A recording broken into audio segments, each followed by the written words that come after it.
Well, I'm sat here waiting for some parts to come from a wheelchair. I just thought I'd give you the story about the Green Mile Man.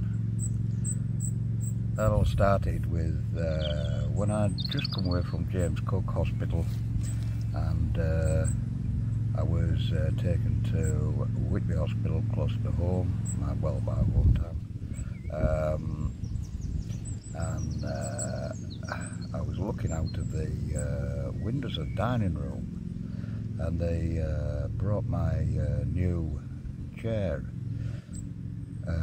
wheelchair, and it was just a most basic black National Health chair.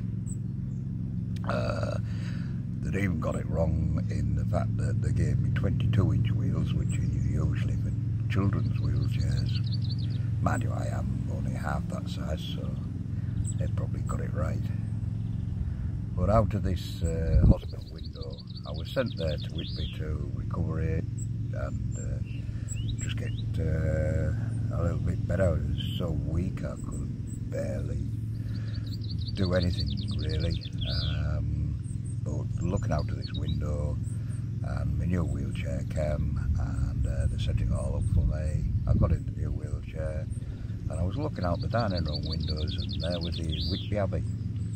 And I thought, you know, I'm going to push this wheelchair up to Whitby Abbey one day. So at a later stage, I got used to just being able to just go around in the car park. Eventually, the slightest little bump or anything was just a major issue, really, even the threshold of a door.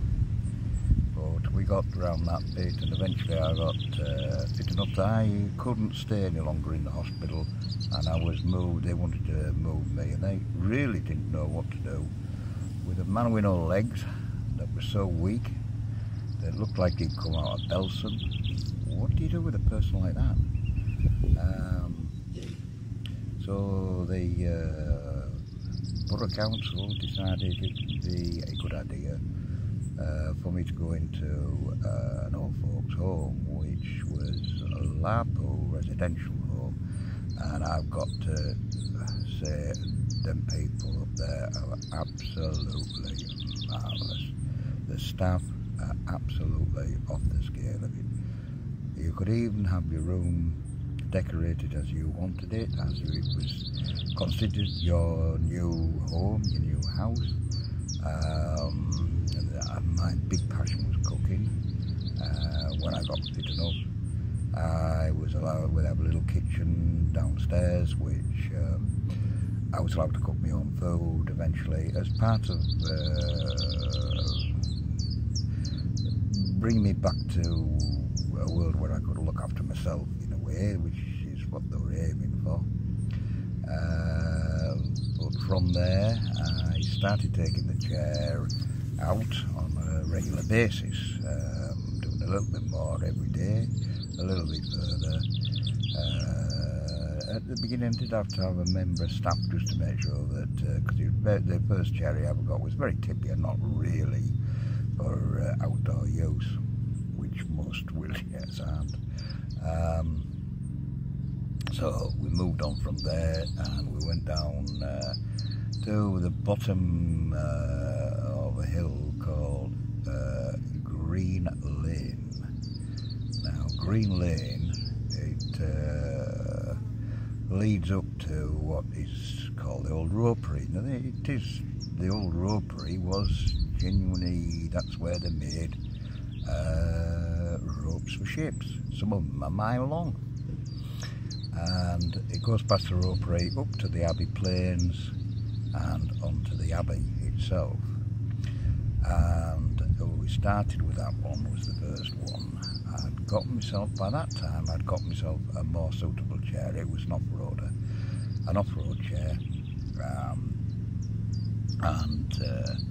We moved on from there, and we just, all we could manage of this hill, which was pretty formidable, especially at the time, was maybe at first maybe a few metres, and then the following day it became a few metres more, and next day just pushed on, and slowly, as week by week, as month by month, I started climbing this hill called that was on the Green Lane, and as people watched me do it and get nearer and nearer the top of the first section, because it's a very long hill, especially the lads at the allotments at the top started calling me the Green Mile Man, and that's how it all started. And of course eventually, day by day, week by week, getting stronger and stronger, we managed to get right to the top and onto the Abbey Plains itself. And that's why the Green Mile. The Green Mile in the end became, I started taking weights up there with a chair to make it harder and harder. We ended up with 5 kilos and full camping gear all the way to the top. I started going off on little adventures for the weekend with the camping gear. Started being more independent of the home I was in, and eventually, looking out from the top, it became clear I needed something else. So I looked across the valley and I could see Blue Bank.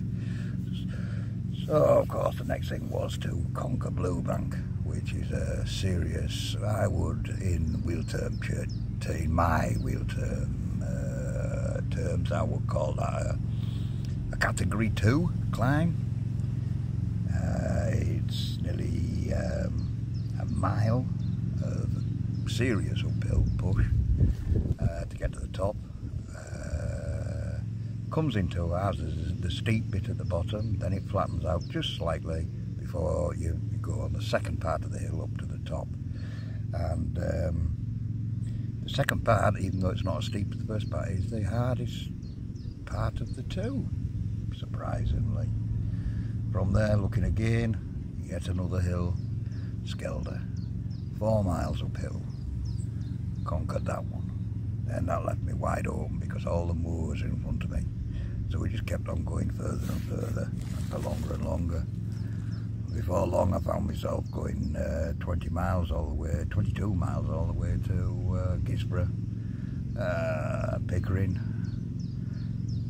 Virtually in every direction. I was no longer penned in by the hills, so we just kept on going. I had some lovely times in the Yorkshire moors, camping out, bivvying, camping, whatever. Great times, bigger hills. Enjoyed them totally. Biggest one was maybe a hill called Chimney Bank, right in the middle of the moors. It's a serious zigzag up there, and that's really how we end up with the name The Green Mile Man. So it's nothing sinister to do with the film, like dead man walking, dead man walking, dead man walking. No, it's just them, the lads up at the allotments. There were very good encouragement for me, especially in the early days, and I can't thank them enough because they urged me on and urged me on every day, blowing the horns. Get on there, Bash, go on, Bash. They pushed me to the top, and good on them. So that's the story about the Green Mile Man.